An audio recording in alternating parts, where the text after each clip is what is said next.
Hello दोस्तों। तो कैसे हैं आप लोग। आपके लिए फिर से एक डरावनी कहानी लेके आ चुका हूँ। तो अगर कहानी पसंद आए तो लाइक कमेंट एंड सब्सक्राइब करना ना भूलें। तो चलिए कहानी को स्टार्ट करते हैं। लखनवी अंदाज में पान थूकते चचा जैसे ही गलियारों से बाहर आए तो बर्तनों के गिरने की और चिल्लाने की आवाज़ सुनाई दी। चचा चिल्लाए, अरे बेटा अनिल, सब खैरियत तो है ना। आखिर कब बंद होगा इनका रोज का लड़ाई झगड़ा।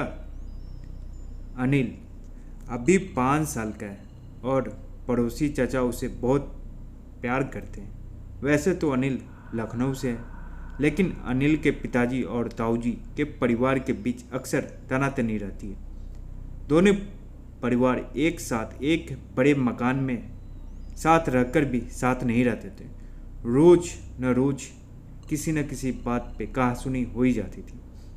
अब अनिल के पिता गिरधारी लाल ने फैसला किया कि वो अपना परिवार लेकर देहरादून शहर में बस जाएंगे।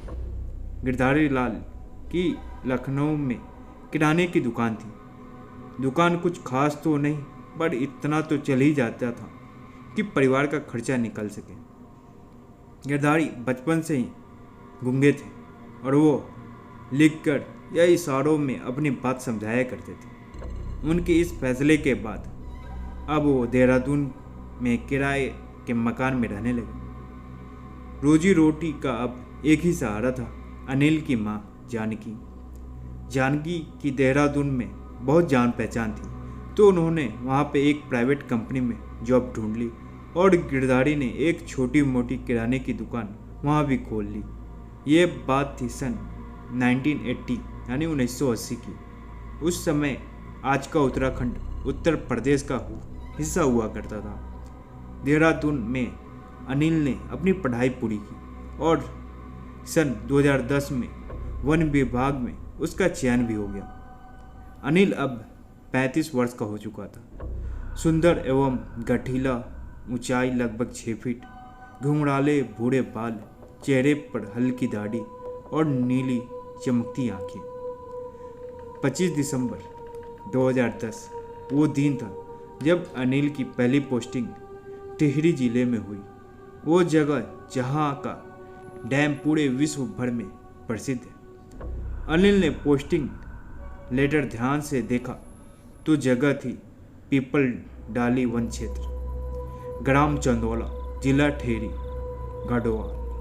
पूरा परिवार सुबह सुबह 6 बजे उत्तराखंड परिवहन निगम की बस से टिहरी पहुंच गया और सामान ट्रक से गांव में पहुंचाया। ऊंचे ऊंचे पहाड़, हरी भरी वादियां, बादल झरने देख अनिल अपनी पोस्टिंग से खुश था, क्योंकि वो हमेशा से पहाड़ों में रहना चाहता था। 5-6 घंटे के थकान देने वाले सफर के बाद जैसे ही वो चंदैना गांव पहुंचा, वन विभाग के एक कर्मी केवल राम ने उनका स्वागत किया। उन्हें उनका मकान दिखाया और उनसे कहा, ये आपका सरकारी आवास है, आपको यहीं रहना है। मैं आपका सारा सामान निकलवा देता हूँ। कोई ज़रूरत हो तो मैं पास के ही क्वार्टर में रहता हूँ, आवाज़ लगा दीजिएगा। और ये है आपका सेवक चैतू, ये आपका ध्यान रखिएगा। केवल राम ने चैतू से कहा, चैतू साहब के लिए गर्मा गर्म चाय ले आना और इनका ख्याल रखना। मैं चलता हूँ, कोई ज़रूरत हो तो बोलिएगा। ये कहकर केवल राम वहाँ से चले गए और चैतू सबके लिए चाय ले आया। अनिल को बड़ा आश्चर्य हुआ कि उसने चैतू से पूछा, क्यों भाई चैतू, तेरा नाम चैतू कैसे पड़ गया। चैतू तो महीना होता है ना, चैत। चैतू बोला, साहब हमारे यहाँ जिस महीने में बच्चा जन्म लेता है उसी पर नाम रख देते हैं लोग। सावन में हुआ तो सैनू, चैत में हुआ तो चैतू, बैसाख में हुआ तो बैसाखू, इसलिए मेरा नाम चैतू पड़ गया साहब। हम सब हंसने लगे। तुम बड़े ही रोचक आदमी लगते हो, अनिल ने कहा। चैतू बोला, अच्छा साहब एक बात बोलूं, मेरा कोई नहीं है इस दुनिया में। क्या मैं आपको भैया जी या बड़ा भाई बोल सकता हूँ। अनिल ने उसे गले लगाया। कैसी बात करता है, हम है ना तेरे, तू मेरा छोटा भाई जैसा है। मेरा छोटा भाई अगर होता तो बिल्कुल तेरे जैसा होता। चैतू की आंखों में आंसू भरा है। ठीक है भैया, रात होने को है, मैं खाना भिजवा देता हूँ, खाकर आराम कर लीजिएगा। चैतू नीचे की मंजिल में चला गया। अनिल और उसका परिवार खाना खाकर सो गए। रात के 1 ही बजे थे कि अनिल को अचानक पायल की आवाज़ सुनाई दी। छन छन छन।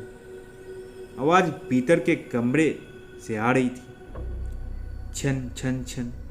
वो धीरे से भीतर के कमरे में पहुंचा। जैसे ही वो भीतर पहुंचा तो एक तेज हवा का झोंका उसके बगल से गुजर गया, मानो कोई भीतर से बाहर वाले कमरे में चला गया। अनिल बहुत डर गया था। पीछे मुड़ा तो अब बालकनी में छन छन की आवाज़ आ रही थी और कुछ लड़कियों के हंसने की आवाज़। अनिल, कौन है वहाँ, कौन है? अनिल घबरा कर बोला। इतने में बालकनी का दरवाज़ा एक झटके में अपने आप ही खुल गया। अनिल घबराया हुआ बालकनी में पहुंचा। उसने बालकनी की एक लाइट जलाई तो देखा वहाँ कोई नहीं था। उसने बालकनी के नीचे झांका तो किसी ने उसे तेज धक्का मार दिया और वो बालकनी से नीचे लटक गया। अनिल चिल्लाया, बचाओ, कोई मुझे निकालो यहाँ से। उसके माँ और पिताजी आवाज़ सुनकर बाहर आए तो अनिल को लटका हुआ देखकर अकबक रह गए।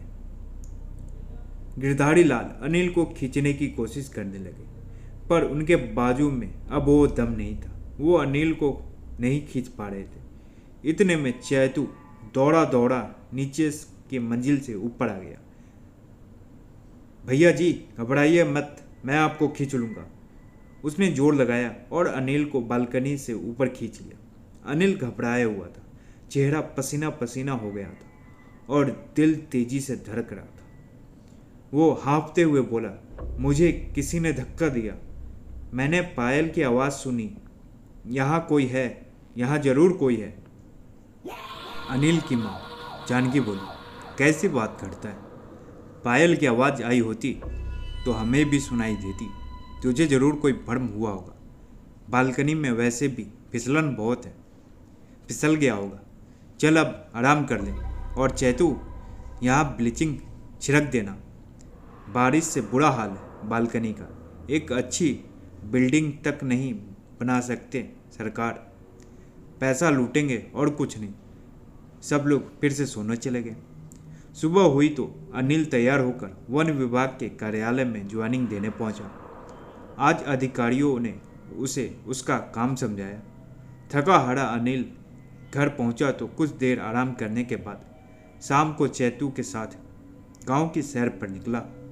घूमते घूमते चैतू ने पूछा, भैया जी, कल रात आपने सच में पायल की आवाज़ सुनी थी क्या? हाँ, मैंने सुनी, लेकिन क्या फ़ायदा, कोई मेरा यकीन तो करेगा नहीं। वैसे क्या इससे पहले भी इस घर में कुछ अजीब हुआ है? अनिल ने पूछा। इससे पहले तो कुछ नहीं हुआ, कम से कम गांव में तो बिल्कुल नहीं। हाँ, लेकिन गांव के बाहर मंदिर के आसपास अजीब घटनाएं हो चुकी है, चैतू बोला। कैसी अजीब घटनाएं और कौन सा मंदिर? अनिल ने पूछा। भैया जी, आपको नहीं पता, ये तो पूरा उत्तराखंड में चर्चित है। वो सामने पहाड़ देख रहे हैं, चैतू बोला। कौन सा, वो सामने वाला? अनिल ने पूछा। हाँ, वही, खैट पर्वत कहते हैं उसे। उस पहाड़ की चोटियों पर 9 परियां रहती हैं। यहाँ के लोग उन्हें आंचरी मांतरी भी कहते हैं। उन्हें जो भी सुंदर युवक दिख जाता है उसे वो मूर्छित कर हर लेती हैं। बहुत पहले गांव में एक किसान हुआ करता था, जीतू बकरवाल। जीतू बहुत सुंदर बांसुरी बजाता था। एक दिन वह खैट पर्वत पर पशु चराने गया और बैठकर बांसुरी बजाने लगा। उसकी बांसुरी की धुन सुनकर आछड़ी मंत्र मुग्ध हो गई और उसे मूर्छित कर अपने साथ ले गई। उस दिन के बाद से जीतू कभी लौट कर नहीं आया। वो परियां अच्छी है या बुरी ये कोई नहीं जानता। हम उन्हें वन देवी मानकर भराड़ी देवी के रूप में उनकी पूजा करती हैं और हर साल यहाँ 15 जून को भव्य मेला लगता है। पास में ही भराड़ी देवी का मंदिर भी है जहाँ रात के समय कोई नहीं जाता। अजीब अजीब सी आवाज़ें आती हैं वहाँ से। यहाँ जंगल में चटक कपड़े पहनना, बाल खुले रखना, तेज आवाज़ में चिल्लाना, संगीत बजाना आदि मना है। इन बातों का ध्यान रखिएगा भैया जी। आपकी नौकरी तो वैसे भी जंगल की ही है, चैतू बोला। क्या वो फजूल की बात कर रहा है? परियां सिर्फ कहानियों में होती है, अनिल ने कहा। ये सच है भैया जी, आप मानो या ना मानो। पिछले ही महीना यहाँ अमेरिका के मैसेच्यूसेट्स यूनिवर्सिटी के कुछ लोग आए थे और इस बात की पुष्टि करके गए हैं कि यहाँ मंदिर के आसपास कुछ अदृश्य शक्तियाँ रहती है। उनके नियंत्रण ने कुछ अलग तरह की ऊर्जा यहाँ महसूस की। आप ज़्यादा सतर्क रहिएगा। अक्सर सुंदर लड़कों को उठा कर ले जाती हैं ये परियां। वैसे घबराने की बात नहीं है क्योंकि ये कहानियाँ बहुत पहले की है।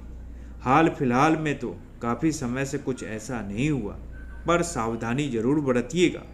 भूल कर भी रात को मंदिर के पास और पर्वत पर मत जाइएगा। आगे अपना अपना विश्वास।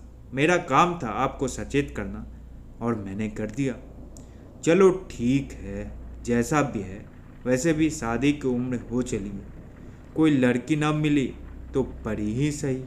हाँ हाँ हाँ, अनिल ये कहकर हंसने लगा कि अचानक उसका पैर मुड़ गया। वो जोर से कर रहा है। आह, क्या हुआ भैया जी? चेतू ने पूछा। लगता है मेरे पाँव में नस मुड़ गई है, अनिल कराते हुए बोला। रुको मैं देखता हूँ। चेतू ने यह कहकर अनिल के पैर के तलवे को हथेली से मलना शुरू कर दिया कि अचानक अनिल के पैर का दर्द सही हो गया। क्या बात है चेतू, तूने तो एक झटके में ही सही कर दिया, मानना पड़ेगा, अनिल बोला। ये तो मेरे बाएं हाथ का खेल है। अच्छा भैया जी, एक बात बताओ, वैसे तो बड़ा सुंदर टैटू बनाया है पैर पर, लेकिन तलवे पर भला कौन टैटू बनाता है? चेतू बोला। अनिल ने आश्चर्य से अपने पाँव का तलवा देखा तो हैरान रह गया। ये निशान तो मेरे पैर पर पहले नहीं था। ये मेरे पैर पर कैसे आया? अनिल बोला। अनिल ने उसे मिटाने की कोशिश की तो वो निशान सुर्ख लाल हो गया। ऐसा अजीबो गरीब निशान तो मैंने भी पहले कभी नहीं देखा भैया जी, चेतू बोला। खैर छोड़ो, अंधेरा बहुत हो गया, चलो घर चलते हैं, अनिल ने कहा। दोनों घर पहुंचते ही अजीब सी मनहूसियत छा गई। घर में चारों तरफ अंधेरा और बिल्लियों के रोने की आवाज़। दरवाज़ा खोला तो अंदर से सफ़ेद कबूतर का एक झुंड उनके सिर के ऊपर से उड़कर पहाड़ी की तरफ निकल गया। दोनों भीतर पहुंचे तो सन्न रह गए। अनिल की माँ और पिताजी जमीन पर बेहोश पड़े थे। वो जैसे ही उनके पास पहुंचा कि तभी अनिल को अपने आसपास किसी अदृश्य शक्ति की मौजूदगी महसूस हुई। उसे खिड़की से घूरकर कोई देख रहा था, मगर कौन? अनिल के पैरों पर वो निशान कैसे आया? गिरधारी लाल और जानकी कैसे बेहोश हुई? और खिड़की पर वो कौन था जो उसे घूर रहा था? ये जानने के लिए अगले पार्ट का इंतजार करें और लाइक, कमेंट एंड सब्सक्राइब करना बिल्कुल ना भूलें।